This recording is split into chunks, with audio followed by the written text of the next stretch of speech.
MBK 파트너스가 영풍과 손잡고 고려아연에 대한 적대적 인수합병을 선언한 지 3개월이 됐습니다. 양측 신경전이 계속되는 가운데 과거 MBK가 고려아연과 신사업 투자를 검토했던 사실이 알려지면서 자본시장과 재계에서 공방이 치열해지고 있습니다. 윤재 기자와 이야기 나눠보겠습니다. 최근 고려아연이 MBK 파트너스와 공방을 벌이면서 사모펀드인 MBK의 투자 방식과 조직에 대한 논란이 커요. 구체적으로 어떤 상황인가요? 지난 2022년 고려아연이 트로이카 드라이브라는 사업을 시작을 했는데요. 그간 투자 경험이 없다 보니까 자문도 구하고 또 투자도 같이 해보지 않겠느냐라고 MBK와 검토를 시작했습니다. 이 과정에서 당시 비밀 유지 계약 NDA를 맺은 상황이고요. 그런데 투자가 실제로 진행이 되지는 않았고요. 검토 단계에서 끝났습니다. 그리고 2년이 지난 올해 9월 MBK가 영풍과 손을 잡고 고려아연에 대한 적대적 M&A를 추진하게 됩니다. 고려아연 주장은 MBK가 예전에 함께 투자를 하려고 손을 잡았던 관계인데 거꾸로 이제는 경영권 인수 공격을 한 꼴이다라고 지적을 한 상황입니다. 고려아연은 자본시장법과 비밀유지 계약 위반 의심에 대한 내용을 담아서 이를 근거로 금융감독원에 진정서를 제출한 상황입니다. 한마디로 밖으로 발설하지 말아야 될 고려아연 대비 내용을 말 그대로 이 M&A에 활용했다라는 의심, 이게 있다라는 건데. 맞습니다. 그런 와중에 차이니즈 월이라는 얘기가 나오고 있어요. 이게 어떤 내용인가요? 금융투자 업계에서 통용되는 말인데요. 이 차이니즈 월이라는 용어는 중국 만리장성처럼 높은 벽을 쌓아서 회사 내부에서 서로 간의 정보 교류를 차단한다라는 의미입니다. 그런데 김병주 MBK 회장이 이해상충 가능성이 있는 두 가지 사안과 업무에 대해서 사실상 모든 최종 결정을 내린다는 내용의 문건이 확인이 된 겁니다. MBK 파트너스가 유한 책임 투자자, 그러니까 LP들을 대상으로 배포한 회사 소개 자료가 있는데요. 인포메이션 메모랜덤, IM이라고 불리는데 이 자료를 보시면 고려아연의 신사업 전략 투자 업무를 검토했던 MBK 스페셜 시츄에이션스 투자심의위원회에 대한 언급이 상세하게 기재가 돼 있습니다.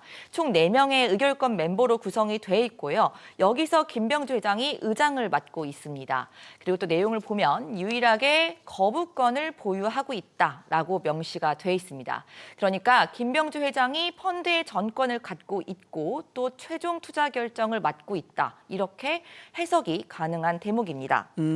한마디로 김병주 회장이 결정권이 갖고 있다. 그만큼 파워가 세다. 이런 의미 그런 거죠? 네, 맞습니다. 실제로 MBK 파트너스라는 이름을 보시면 이 김병주 회장이 설립한 회사이고 MBK 뜻은 또 김병주 회장의 이름을 따서 마이클 병주 킴 이거를 순서대로 쓴 게 이름입니다.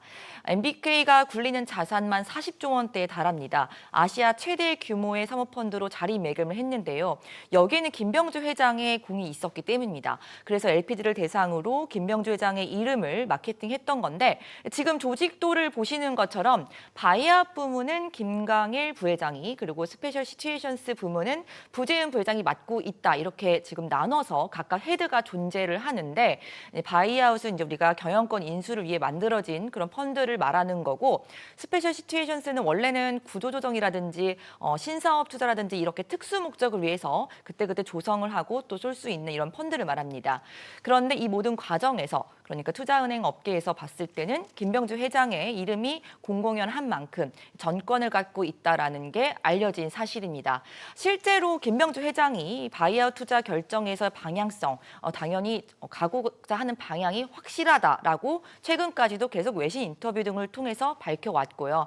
이번에 확인된 문건은 그에 대한 근거로 바이아웃뿐만 아니라 스페셜 시츄에이션스에 대해서도 굉장히 결정적인 역할을 동시에 맡고 있다. 이런 것들이 문건으로 드러난 겁니다.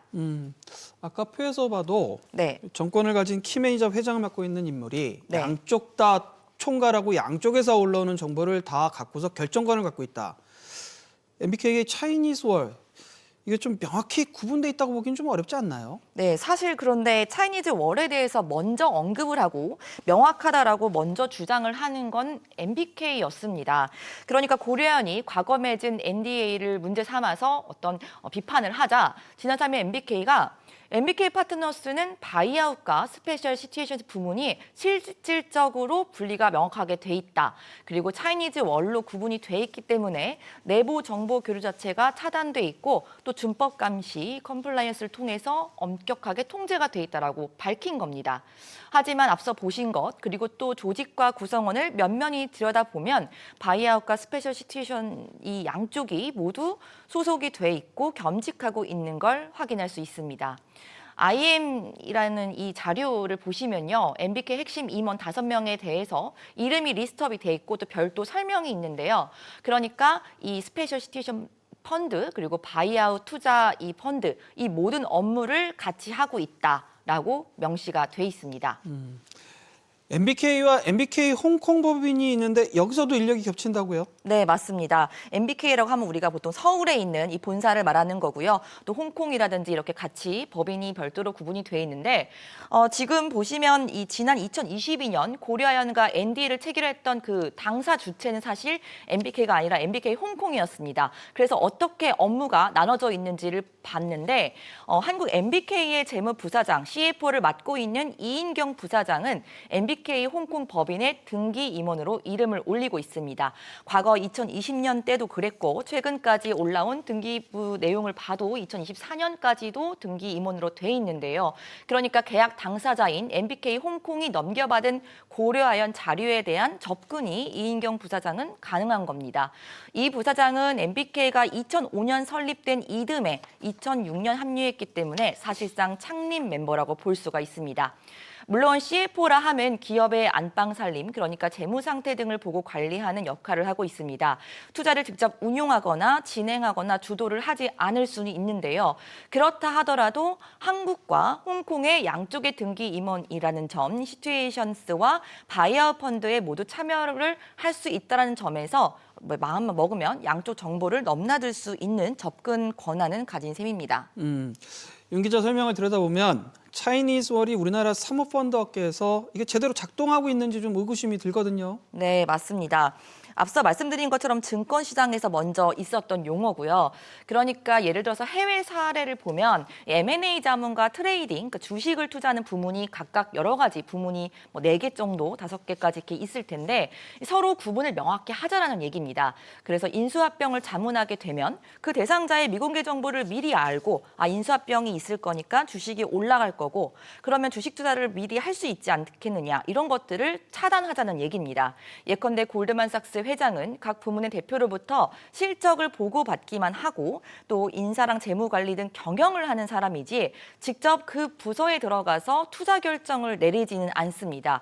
이를 MBK에 대입하면 아까 앵커님 말씀하신 것처럼 김명주 회장은 그 각각의 대표로부터 투자 실적 관리만 하는 게 아니라 직접 투자심의위원회 위원으로서 결정까지 하고 또 어느 상황까지 가면 거부권까지 행사를 하기 때문에 직접 거기에 참여하는 걸로 볼 수 있습니다. 약간은 좀 문제가 있는 그런 조직처럼 보여지는데 그렇다면 법리적으로 문제가 있다거나 금융감독원의 제재는 이런 건 없습니까? 네, 일단 금융감독원 설명으로는 현재 자본시장법 그 법에 대한 규정만 가지고 차이니즈 월을 어겼으니까 어떤 위법이나 위반 내용을 직접 제재할 수 있는 근거를 찾기는 쉽지 않다고 합니다. 제재를 하는 데 있어서 모호한 부분이 있다는 얘기인데요. 그러니까 사모펀드라 하면 우리가 무한책임 투자자, GP라고 말을 할 수가 있는데 엄밀히 말하면 금융투자업자가 아니라 금융투자업 등을 하는 업무 집행 사원으로 규정이 되고 있습니다. 앞서 예를 들었던 골드만삭스 혹은 우리나라 국내의 유수의 증권사들처럼 금융기관이다. 이렇게 한마디로 못을 받기 힘든 부분이 있는 것도 사실입니다. 일단 고려아연은 금감원 진정서를 통해서 MBK가 일단 고려아연의 주식을 취득하는 과정에서 미공개 중요 정보 행위를 사용했고 그러니까 이런 부분들이 문제가 없었는지 확인해달라 이렇게 요청을 했는데요. 자본시장법을 진짜 위반을 했는지 여부는 결국 법리적 다툼을 통해서 해석을 봐야 합니다. 사실 국내에 사모펀드가 정식으로 도입된 건 2004년인데요. 해외와 비교해서 국내 역사가 길지 않은 편입니다. 아직까지 GP를 금융업의 영업으로 봐야 할지 아니면 투자를 할 뿐이지 사적의 엄격한 개인 법인의 행위와 영역인지 그 경계와 해석이 모호하다고 볼 수 있습니다. 정리해보면은 현재로서는 법률적 제재나 대응은 쉽지 않다. 뭔가 네. 좀 보완이 좀 필요하다. 이런 말씀이시죠? 네, 맞습니다. MBK가 고려아연과의 당초 불거졌던 NDA 사실 위반 여부에 대해서는 정말 고려아연이 모든 걸 다 증명해서 법리적 다툼을 통해서 위반 사실을 좀 확인해야 되는, 드러내야 되는 부분이고요. 실제 입은 피해 등을 증명하기란 쉽지 않을 것이다라는 법조계 의견도 있습니다. 해외의 경우는 그래서 이런 일을 방지하기 위해 당초에 징벌적 손해배상, 그러니까 위반이 적발되면 100배라든지 이런 천문학적 벌금을 매기면서 예방을 하고 방지하려고 하는데요. 사모펀드 대표들과 이런 얘기들과 관련해서 어떤 상황일까라고 말을 나눠봤는데요. 사실 MBK와 같은 이런 고려아연의 사례가 심심치 않게 유혹이 있다고 합니다. 그러니까 투자를 하려고 고객사를 만났는데 사모펀드가 투자를 검토하는 와중에 좀 더 지분을 인수하면 경영권 자체를 가져오고 또 수익을 올릴 수 있다라는 생각이 든다는 얘기입니다. 다만 고객사와 신의를 생각해서 혹은 향후라도 있을 이해상충 문제 때문에 보수적으로 접근을 하다 보니까 이렇게 MBK와 같은 결정을 직접 내리지는 않는 편이라고 설명했습니다. 들어보시겠습니다. 그렇게 투자로 NDA를 맺고 들어갔다가 물건은 괜찮으면 거기에 대한 적대적 M&A를 하고 싶은 유혹은 항상 있는 거지 뭐. 사모펀드니까 결국 수익을 내야 되잖아요. 좋은 물건 찾아가지고 M&A 같은 거 매각하고 그러면 거기서 수익이 창출되니까. 네, 그래서 이렇게 국내 시장에서 크고 작은 기업들, 특히 최근 재계에서 투자 유치를 위해 사모펀드와 손을 잡거나 경영권을 매각하는 거래가 증가하고 있죠. 이러한 논란에 대한 장치와 기준에 대한 규정, 그리고 또 제도 보완에 대한 필요성이 제기되는 이유입니다.